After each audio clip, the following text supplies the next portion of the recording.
Hey everyone, we are at CES 2017. This video might be going up after CES, but all the same, we're here at the Inwin booth now looking at two new cases primarily.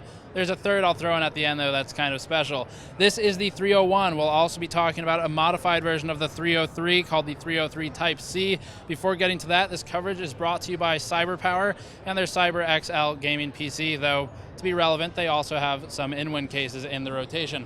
So for the 301, this one is basically a shrunken down version of the 303. If you've seen our 303 coverage, you already know that in terms of the outside, it's basically the same thing, but just smaller. The front has red LEDs in the I/O and the nameplate, and the side still has the single button push to lower down the window, and that is a tempered glass window. The one thing I really liked about the 303 that I wish would be applied to more cases is that touch button to release. It had some thermal concerns, but in terms of design, that was pretty good because you're not dealing with the thumb screws for everything. Inside, for cooling, the case supports two 120mm front fans, or you can put a 240mm radiator there. There's absolutely no way for the front of the case to breathe, and instead the air has to come in through the backside. There's some ventilation meshing in the rear panel. I would have to test it to see how effective it is, but that would be where your air would come from if you front-mounted cooling. There's also an option to do two 120mm bottom fans, one in the very back that would hit your GPU core, one towards the front. If you have a bigger GPU, that'll probably be hitting the VRM, or if not, it'll go up and hopefully get to some kind of CPU cooler. The CPU cooler height is up to 158mm before you hit the side panel, of course, and in terms of cooling, again, 240 in the front. There's also support for a 120mm rad, or you can put a 120mm fan in the rear for exhaust or whatever you might want to do.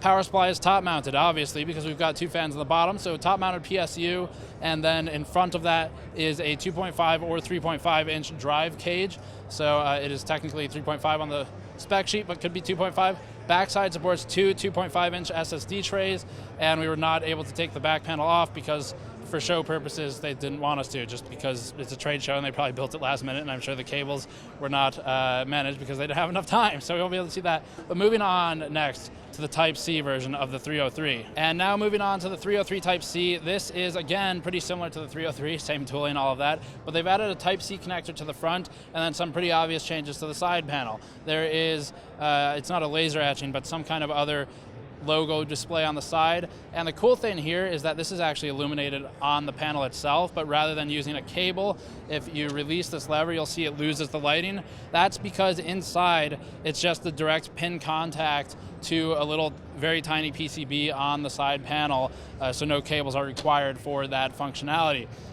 Other than that, it's the 303. So it's the same thing we reviewed a while ago. Three 120mm fans supported up top right here, which is a unique way to do it. You would basically have to have a radiator there for those to be effective. So you mount your three 120s or two 120s and do a 240 setup, and then the power supply mounts here behind the back 120mm fan. I'm not sure if the cooling support has changed to adapt. It has not. So that was one of my wishes with the 303 review, was that I wanted a 280mm mounting point because it could actually fit one in terms of the size. It was just there were no mounting points, but you could force it if you wanted to. So that hasn't changed, still the 303. Side panel's a big change. The Type C port on the front is a big and relevant change with AM4 and Z270 on the market. Still a 120 in the back, still put 120s in the bottom, and that I think pretty much covers it because it's still the 303 case. Our VR review for that if you want to see how it works functionally. But in terms of price, no price yet on this. There's no price on the 301. If you think of a price that you would pay for this, please leave a comment below because anyone's looking for feedback, and that would probably help them figure out what market they best belong in. And now for the final case. We're going to move over to one made by Bob Stewart and Rod Rosenberg, the modders from BS Mods. We saw this in Taiwan at Computex 2016.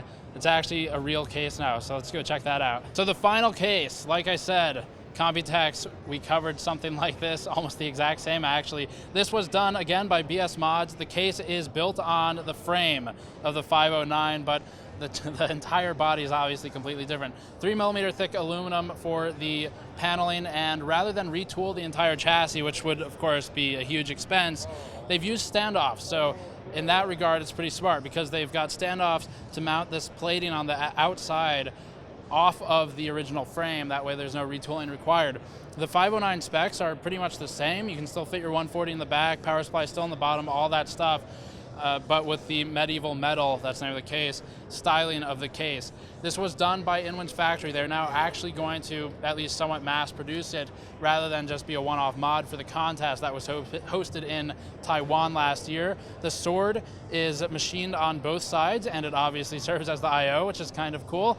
And then the power button's right here in the pommel of the sword, with the crossguard being actual just thick aluminum. It's all the way through aluminum, which is probably a significant cost, but it looks damn good. The styling here, these little divots, they are calling scallops, and that is all going to be CNC'd, I believe. The name of the case, like I said, Medieval Metal, is kind of a working name. You can go to the BS Mods Facebook page, and I think they're going to be hosting a contest there at some point to potentially rename it, and then the winner will receive one of the cases, which is significant because the price is about $1,000. It's a very expensive case, but that is sort of what Inwin does with their cases. So if you know Inwin, you know what to expect for price.